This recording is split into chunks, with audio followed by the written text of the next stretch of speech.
Good morning, students. Today we read and explain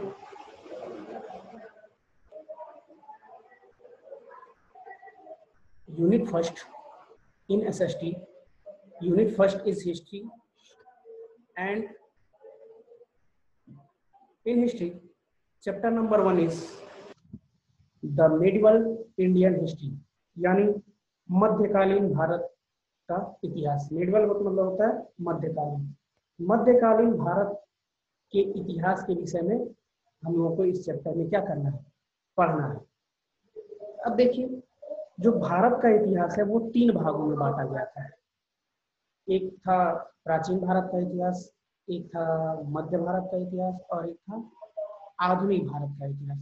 तो प्राचीन काल के जो इतिहास होते थे वो काफी जो पहले की सभ्यताएं थी, जो मोहनजोदड़ो या हड़प्पा या उसके पहले उस काल को हम लोग प्राचीन।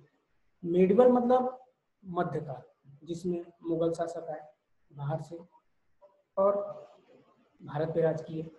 एंड मॉडर्न में जो 18वीं शताब्दी के बाद की बात की है, जिसमें अंग्रेजों ने शासन किया और 1947 से भारत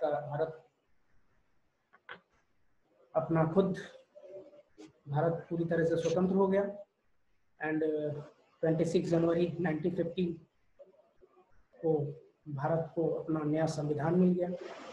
तो जो मध्यकालीन भारत इतिहास है उसी के विषय में हम लोगों को इस चैप्टर में पढ़ना है। तो आइए देखते हैं। The history of the world can be divided into 3 broad periods. अभी हमने बताया 3 भागों में इतिहास को बांटा गया है, ancient, medieval and modern. Ancient मतलब प्राचीन, मेडिवल मतलब मध्य एंड मॉडर्न मतलब आधुनिक। प्राचीन कालीन इतिहास, मध्यकालीन इतिहास और आधुनिक इतिहास। Each of these periods covers many centuries and the length of a period may differ from one part to the word to another. Each of these periods, जो भी ये काल थे, ये कवर मेनी सेंचुरी, ये काफी शताब्दी तक रहे या काफी सालों तक रहे। एक पीरियड में डिफर, और जो एक काल होता था वो दूसरे काल से, मतलब एंशिएंट काल में जो घटनाएं हुई या जो सभ्यताएं आई, वो मध्यकाल में एकदम उससे अलग सभ्यता आती थी, कुछ नई सभ्यता आती थी। For example, the medieval period began around the 5th century AD in Europe. Example के लिए बताया है कि यूरोप में जो मध्यकालीन का शुरुआत माना जाता है वो 5वीं शताब्दी के बाद से माना जाता है। But around the 8th century AD in India, लेकिन वही भारत में मध्यकालीन युग का जो प्रारंभ देखा जाता है वो 8वीं शताब्दी से देखा जाता है। देखिए, the medieval period in India span a million from the 8th to the 18th century AD. जो मध्यकालीन इतिहास रहा है वो एक काफी लंबे समय तक चला है। वो कब से कब तक चला है? 8 to 18, यानी 8वीं शताब्दी से लेकर 18वीं शताब्दी तक वो काल चला है। Many developments during this period distinguish it from the previous period, that is the ancient period. बहुत सारे डेवलपमेंट हुए, बहुत सारा प्रगति हुआ इस पीरियड में, और इस वजह से ये पीरियड है वो जो मध्यकालीन पीरियड है वो प्राचीन मतलब एंशिएंट पीरियड, प्राचीन काल से काफी क्या होता है, अलग है।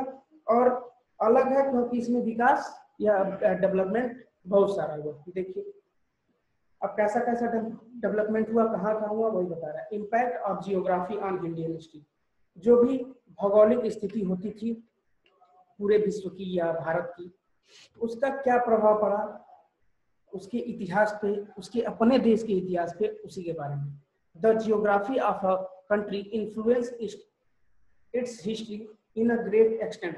जो भी भौगोलिक स्थिति होती थी एक अपने देश की, वो काफी उसने काफी हद तक इतिहास को क्या किया, बढ़ाया। Here we find some fascinating example of how historical forces are shaped by geography. हम लोग इसी में आगे कुछ पॉइंट दिए हैं उसमें ये देखेंगे कि क्या प्रभाव रहा भौगोलिक स्थिति का इतिहास पे। देखिए पहला जो पॉइंट दिया, port such as Surat, Machilipatnam, Cambay, Cochin become major centre of internal and foreign trade. अब देखिए जो पोर्ट थे, जो बंदरगाह थे, सूरत था, मछलीपट्टनम था, कॉम्बे था, कोचीन था, ये क्यों महत्वपूर्ण थे? क्योंकि यहीं से क्या होता था, व्यापार होता था, चाहे वो आंतरिक हो या विदेशी व्यापार हो, बाहरी व्यापार हो। क्योंकि पहले जो व्यापार होते थे वो समुद्री मार्ग से ही होते थे, तो इस वजह से जो पोर्ट होता था वो एक तरह से उन सबों का समुद्री मार्ग का क्या होता था, स्टेशन होता था। तो इस वजह से पोर्ट उस समय काफी महत्वपूर्ण होते थे। दूसरा पॉइंट है, the rocky mountains in the north India specially in Rajasthan led to the building of massive and strong forts in Chittorgarh, Jodhpur and Jaisalmer. Rocky mountain मतलब जो भी चट्टाने थी, जो भी चट्टानी पर्वतें थी नॉर्थ इंडिया में, स्पेशली कहाँ पे, राजस्थान में, led to the building of massive and strong forts in Chittorgarh. तो वहां से क्या होता था, वहीं पे स्ट्रॉन्ग मजबूत किले बनते थे। किले कहाँ पे बने, देखिए चित्तौड़गढ़ में बने, जोधपुर में बने एंड जैसलमेर में। ये सारे चित्तौड़, जोधपुर और जैसलमेर ये सब राजस्थान में है सब जगह। तो वहां पे चट्टानी पर्वतें होने की वजह से जो किले बने वो काफी मजबूत बने, और उससे which could not be easily breached by enemy. इस वजह से जो किले मजबूत बनते थे तो उनको आसानी से तोड़ा नहीं जा सकता था, क्योंकि उस समय हमला होता था। तो इस वजह से जो राजा के शत्रु होते थे इन किलों पे, चट्टानी किलों पे आसानी से फतह नहीं पा पाते थे। उसके बाद देखिए मेजर हिस्टोरिकल डेवलपमेंट, कुछ ऐतिहासिक डेवलपमेंट हुए। अब देखिए कौन कौन से डेवलपमेंट हुए। The medieval period in India is characterized by some important developments. मध्यकालीन भारत में क्या क्या डेवलप हुई, क्या क्या प्रगतियां हुई, उसी के बारे में आगे बताया गया है point wise. The coming of Muslim led to the growth of a mix culture. जो भी मुगल सम्राट आए बाहर से मध्यकालीन भारत में, तो वो ज्यादातर क्या रहते थे, मुस्लिम रहते थे। तो उस समय तभी से भारत में क्या हुआ, मुस्लिमों का आना धीरे धीरे प्रारंभ हुआ। मुस्लिम आए, वो अपनी संस्कृति लेके आए और यहाँ की अपनी संस्कृति हुई। तो दो संस्कृतियां मिलके, फिर दोनों संस्कृतियां मिली, दोनों ने एक दूसरे को अपनाया। There was interaction between North and South India and between the Hindus and the Muslim। जब धीरे धीरे मुस्लिम आए तो जो नॉर्थ के लोग थे या साउथ के लोग थे, इन लोगों में धीरे धीरे क्या होने लगा, बातचीत होने लगा। हिंदू जो थे, मुस्लिम जो थे, उन लोगों में बातचीत होने लगा। सब लोग एक दूसरे की क्या अपनाने लगे, संस्कृति और सभ्यता अपनाने लगे। The culture extended led to the growth of culture that was above region and caste differences.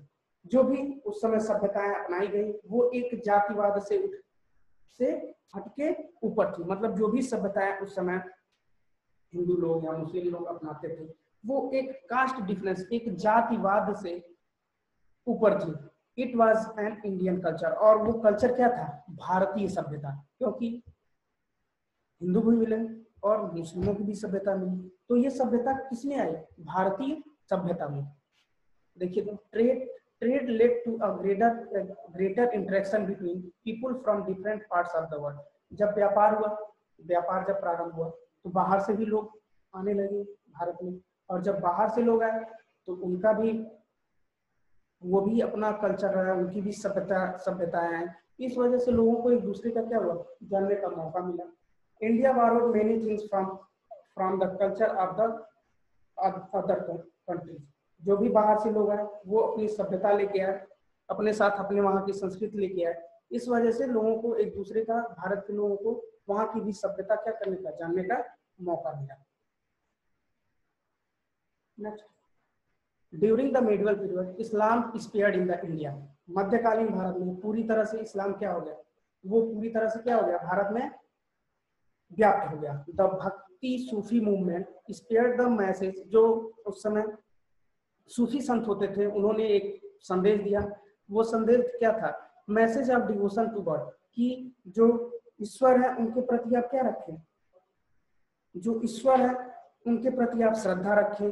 And kindness toward all human beings, और जितने भी लोग हैं या जितने भी इस धरती पे मानव जाति हैं, उनके प्रति क्या रखें, उनके प्रति स्नेह रखें, उनके प्रति प्यार रखें। तो मध्यकालीन भारत के इतिहास के बारे में अभी हम लोगों ने कुछ पढ़ा। आप लोग खुद से रीड करिएगा, समझने की कोशिश करिएगा। इससे आगे का जो है वो हम आप लोगों को अगले क्लास में पढ़ाएंगे, समझाएंगे। तब तक के लिए आप लोग जितना पढ़ाया गया है उसी को पढ़िए, समझने की कोशिश करिए, अपने घर में रहिए, सुरक्षित रहिए और पढ़ाई जारी रखिए। धन्यवाद।